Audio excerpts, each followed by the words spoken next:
Dans les vieux carnets d'un musicien, les archéologues de l'histoire découvrirent 3 mots. 3 mots que personne n'osait dire tant ils n'étaient qu'arrogance, irrespect et imprudence. Je suis Dieu. Était-il tombé sur l'être le plus mégalomane de l'histoire?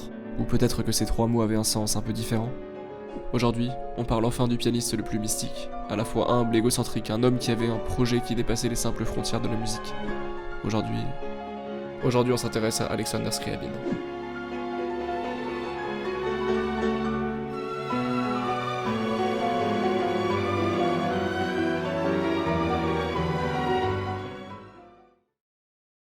On va pas s'embourber dans une biographie détaillée et un peu ennuyante. Comme souvent, on parle d'un enfant d'une famille noble. Sa mère est musicienne, mais elle meurt malheureusement de la tuberculose. Son père part en mission loin de lui. Bref, Scriabin se retrouve très vite seul et livré à lui-même.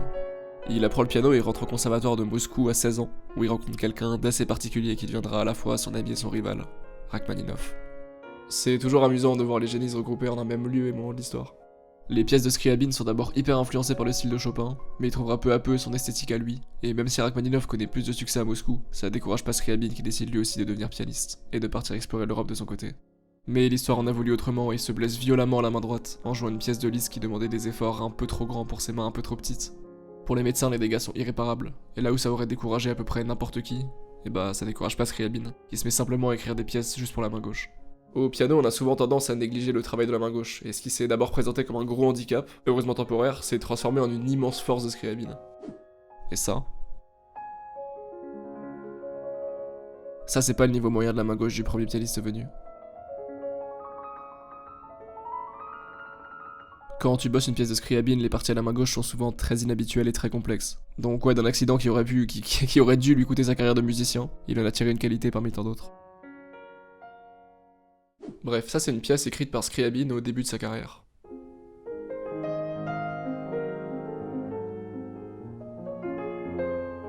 C'est très chopinesque, une valse douce et un peu sautillante, en fait c'est assez soft. Il n'y a pas d'énormes risques harmoniques, enfin il a pas encore une identité très marquée quoi.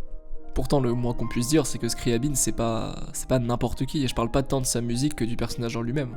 Les carnets dont je te parlais en intro, ils ont vraiment existé, et dedans il y avait vraiment écrit « Je suis Dieu ». Tu m'étonnes qu'il ait voulu devenir compositeur et marquer l'histoire plutôt qu'être un simple interprète de l'ombre qui ne deviendrait jamais plus connu que celui dont il joue les pièces. Scriabin en vrai c'était un pur égocentrique, qui se prenait pas pour n'importe qui et qui avait des sacrés projets. Ça devait être un mec assez détestable qui méprisait les autres, enfin heureusement que c'était au moins un bon musicien pour rattraper le truc.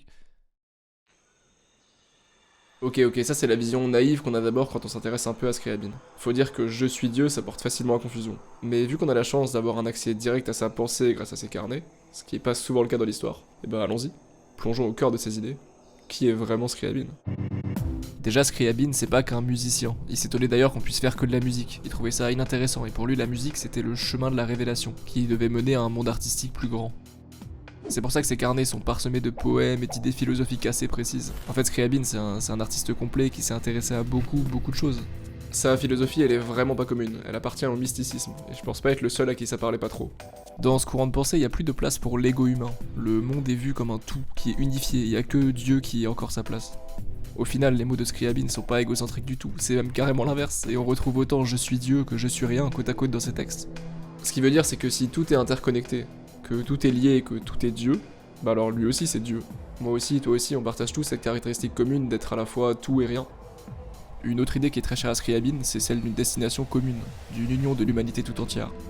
Pour lui, ce qui compte, c'est l'esprit collectif. L'individualité seule, elle a aucune valeur et aucun poids. Pour reprendre ces mots, quand j'étais Nietzschéen, je pensais que je pourrais tout accomplir par moi-même, et en tant que personne. Mais ma personnalité se reflète dans un million d'autres personnalités, comme le soleil se reflète dans des millions de gouttes d'eau. Il faut combiner toutes ces gouttes pour parvenir à un esprit collectif. J'ai pas mal survolé ses carnets pour faire cette vidéo, et j'ai trouvé qu'il écrivait d'une façon vraiment colorée. Pas étonnant d'apprendre qu'il était atteint de synesthésie. Ça c'était apparemment les couleurs qu'il voyait pour chacune des notes du piano. Mais ouais, c'est parfois confus, mais c'est aussi souvent plein d'images et de sensations. Enfin, c'est assez troublant et poétique à lire. Vous êtes tout. Vous êtes un océan de passion, parfois orageuse, parfois calme. Je suis libre, je ne suis rien. Je veux vivre. Je veux quelque chose de nouveau, quelque chose que je n'ai pas encore connu. Je veux créer librement, je veux créer consciemment. Je veux être au sommet. Je veux captiver avec ma création, ma beauté merveilleuse. Je veux être la lumière la plus brillante, le plus grand, le seul soleil. Je veux illuminer l'univers avec ma lumière. Je veux tout engloutir, inclure tout dans mon individualité. Je veux accorder du plaisir au monde. Le monde m'est nécessaire. Je suis entièrement les sentiments que je ressens. Et avec ces sentiments, je crée le monde. Je vous crée. Le passé infini, la croissance de ma conscience, la recherche de moi-même et l'avenir infini. La tranquillité en moi, la tristesse et la joie à mon propre compte. Et comme mon sentiment se joue, changeant comme un rêve, comme un caprice. Vous n'existez pas. Il n'y a que le jeu de mon fantasme libre et unifié qui vous crée et vous observe. Vous jouez et changez comme mon désir joue et change. Mon rêve libre et unifié. Je ne suis rien. Je ne suis que ce que je souhaite. Je suis Dieu. Univers, mon jeu, le jeu des rayons de mes rêves. Voyez, un sourire a illuminé mon visage et de douces vagues ont inondé le monde de leurs caresses. Les brumes sur les surfaces des planètes se sont éclaircies, et les soleils jouent joyeusement avec leurs rayons. C'est quand même difficile de pas trouver ça un petit peu égocentrique. Scriabin est Dieu, en ce sens qu'il crée le monde par sa liberté et ses désirs. Et s'il applique pas cette conscience active, c'est comme si le monde n'existait pas. Le monde n'existe qu'à travers le regard de celui qui lui donne vie. Voilà, ça c'est ce que je comptais dire sur la philosophie de Scriabin, et c'était déjà pas mal. Mais à la toute fin de mes recherches, je suis tombé sur un texte universitaire de Benjamin Lassauzet, qui s'appelait Faute de mystère, il reste l'extase. Et ce texte, il a poussé l'analyse vraiment beaucoup plus loin. Je l'ai trouvé hyper bien écrit, et il m'a obligé à parler philo pendant encore quelques minutes. Bon, le point de départ c'est le même. Le monde n'existe que parce que je le crée, activement. Sans création, pas de réalité. Sauf que quand on crée, on limite une chose par une autre, on la différencie du reste, et tout ce qui est quelque chose peut plus être autre chose. Pour Scriabin, il y a donc le moi, créateur, actif, qui érige ses propres limites dans le temps et l'espace, et le non-moi, justement à l'extérieur de ces limites, définies par le moi. Et on arrive à un des mots les plus importants du lexique de Scriabin. Quand on associe le moi et le non-moi, on arrive à la synthèse supérieure, divine, l'absolue différenciation et l'absolue unité. L'extase. Le moi, au centre du monde, doit dépasser les limites qu'elle s'est fixées dans un mouvement à la fois centrifuge et centripète. Le mouvement centrifuge qui cherche à fuir le centre, c'est l'expansion extrême de l'être, c'est la conquête du moi sur le territoire du non-moi, et c'est littéralement ce que veut dire le mot extase, se tenir hors de soi-même. Le mouvement centripète il fait l'inverse, il cherche à amener le non-moi vers le centre, donc vers le moi. Et tout ça c'est l'extase. C'est la beauté ultime, l'épanouissement poussé à son maximum. Voilà, faut un peu s'accrocher pour suivre le raisonnement, mais je trouve ça vraiment beau et pas déconnant philosophiquement. Allez, pour finir, on a Scriabin en mode coach de vie, motivation, développement personnel qui a écrit ça. Aimez la vie avec tout votre être, et vous serez toujours heureux. N'ayez pas peur d'être ce que vous voulez être, ne craignez pas vos désirs. Ne craignez pas la vie, ne craignez pas les souffrances, car il n'y a rien de plus haut que la victoire sur le désespoir. Vous devez toujours être radieux. Je le taquine parce qu'aujourd'hui c'est un petit peu cliché ce genre de discours. Mais dans son égocentrisme supposé, j'ai vraiment l'impression qu'il y a un altruisme, il y a une volonté que les autres se sentent bien et soient heureux. En général, dans mes vidéos, c'est le moment où je te parle de ma pièce préférée du compositeur, je te dis que c'est trop beau, que c'est trop puissant, qu'il faut absolument que t'ailles l'écouter. Mais aujourd'hui, c'est un peu différent. Scriabin, il allait pas partir de ce monde en laissant que des pièces de piano comme tous les autres. Non, il a dit que faire juste de la musique, c'était ennuyeux. Alors, il a imaginé un projet plus grand, un projet au croisement de tous les arts, une œuvre qui serait peut-être la plus importante que l'humanité n'ait jamais créée. Le mystère.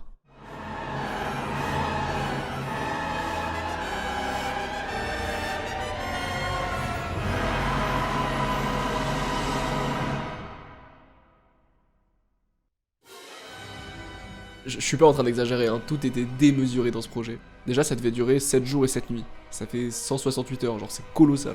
168 heures, c'est 300 fois la 5ème symphonie de Beethoven, c'est 1600 fois Bohemian Rhapsody de Queen.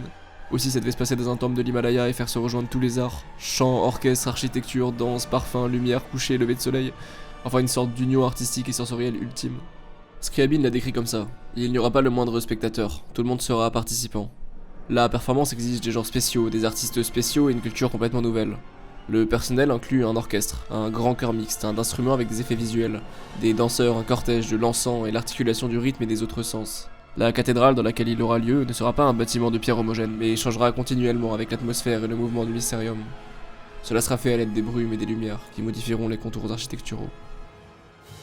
Et allez, pour couronner le tout, article Wikipédia sur le mystère, je cite: l'exécution de cette pièce devait être suivie par la disparition de l'humanité, voire de l'univers dans l'extase, et son remplacement par des êtres plus nobles. Bon, ils sont où ces êtres plus nobles? Est-ce que Scriabin a réussi à achever son œuvre? Eh ben non, ironie du sort, il est mort jeune, à 43 ans, d'une piqûre de mouche charbonneuse, et le mystère sera jamais complété, et restera un idéal philosophique et théosophique.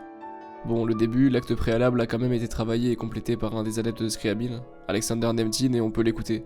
Il dure 2h30, ce qui est déjà énorme mais au final très peu par rapport à ce qui était prévu, et il se décompose en 3 parties, l'univers, l'humanité et la transfiguration.